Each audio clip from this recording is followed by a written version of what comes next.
ఇది ఊరికే రసలు మాత్రమే. ఇది వెనకాల పేపర్ చూసి ఇది ఎక్కువ మీరు అనుకుంటారు మైనస్ కాదు. దీన్ని ఇమీడియట్గా అవాయిడ్ చేయకపోతున్నారు. ఫస్ట్ థింగ్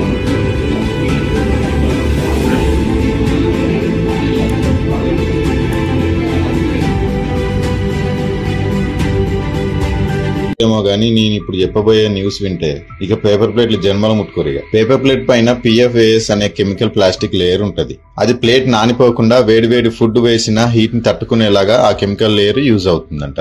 అయితే ఈ కెమికల్ లేయర్ సగం మన కడుపులోకి పోయి కడుపులో పేర్చుకోపోయి ఉంటదట. ఈ కెమికల్ మన బాడీలో ఎమ్మటే ఎఫెక్ట్ చూపెట్టకపోయినా తర్వాత సినిమా స్టార్ట్ చేస్తుందట. క్యాన్సర్, ఊబకాయం, థైరాయిడ్, లివర్ డ్యామేజ్, ఇంకా ఫర్టిలిటీ ఇష్యూస్ అంటే పిల్లలు పుట్టకపోవడం లాంటి సమస్యలు ఎదుర్కోవాల్సి వస్తుందట. ఇన్ని రోజులైతే తిన్నాం గానీ ఇక పేపర్ ప్లేట్లో తినడం మానేద్దాం.